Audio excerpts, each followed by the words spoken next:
صوفیہ کرام فرماتے ہیں کہ چمنستان عالم میں دنیا میں 7 قسم کے انسان بستے ہیں: عاشقین، زاہدین، صالحین، کاملین، فاسقین، غافلین اور کافرین۔ یعنی اس دنیا کے رنگ و رنگی میں چمنستان عالم سمجھ نہیں آ رہی تو دنیا کے رنگ و رنگی سمجھ لو۔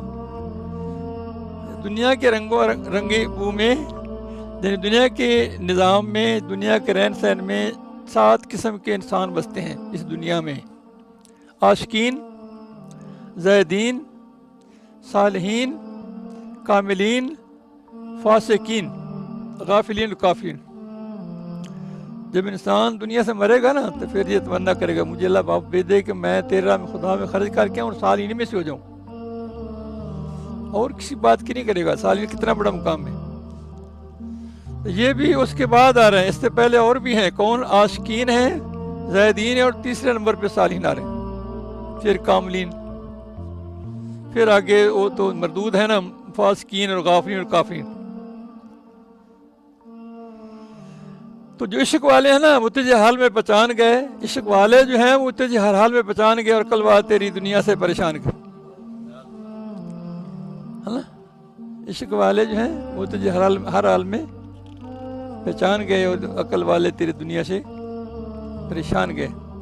دنیا میں ہر شخص اپنی من پسند زندگی گزار لیتا ہے، اپنے ہم جنسوں کو پہچان بھی لیتا ہے، ان کے پاس جا بھی لیتا ہے کہ جنہیں سے پیار کرتی ہے،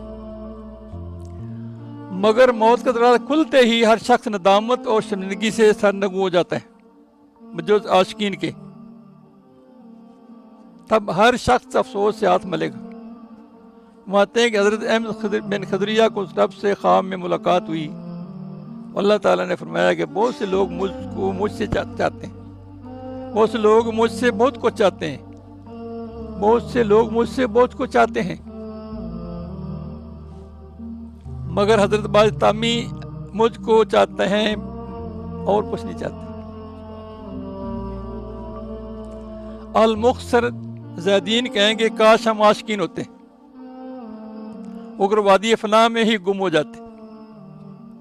تو فرمان سنے کتب الاقطاب، امام الطریقت شہنشاہ نقشبند سیدنا خواجہ بہودین نقشبند، بخاری رحمۃ اللہ کا فرمان ہے کہ اہل اللہ کے ساتھ وہ شخص چل سکتا ہے جو اپنے آپ سے بالکل خالی ہو چکا ہو، یعنی طلب خواہشات اختیاری صفات سے بالکل پاک ہونا، وہ چل سکتا ہے۔ انیس الطالبین، ابا اللہ انیس الطالبین، اس میں خواجہ بہودین نقش فرمان ہے خواہشوں والا تو بندہ نہیں چل سکتا، نفسانی خواہشوں والا وہ تو انسان کو برباد کرتی ہیں، ویسی نہ پوری ہوتی ہیں نہ جان چھوٹتی۔ مولانا روح فرماتے ہیں کہ اللہ تبارک تعالیٰ جب کسی کو روحانی عروج عطا فرماتا ہے تو اس کی روح کی ترقی بھی اچھی پرورش حاصل کرتی ہے۔ انبیاء اولیاء کی صحبت سے لوگ کامل بن جاتے ہیں، ان کی اتباع سے ہی نجات حاصل ہوتی ہے، ان کے درد کی دوا اللہ کا دار ہوتا ہے، اور مقربین کا رونا عشق کی وجہ سے ہوتا ہے۔ مقرب ہوتے ہیں نا، ان کا شک ہوتا ہے نا، یہ ان کا رونا مراتب کی بلندی پیدا کرتا ہے، جو ہی روتے ہیں ان کے مرتبے بلند ہوتے ہیں۔ رونا دھونا اللہ کو مل جاتا ہے، اللہ کی محبت کا رونا۔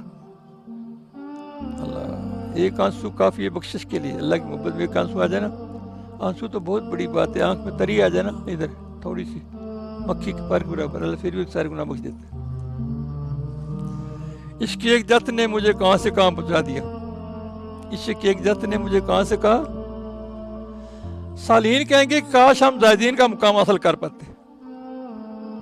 اوپر بتایا نا پہلے عاشقین، پھر زاہدین، پھر صالحین، وہ اوپر کی تمنا کریں گے کاش ہم زاہدین کا مقام حاصل کر پاتے۔ تو یہ بھی یاد رہے کہ زاہدین کے لیے مسجد کا کونا ہے، علماء کے لیے تخت شاہی ہے۔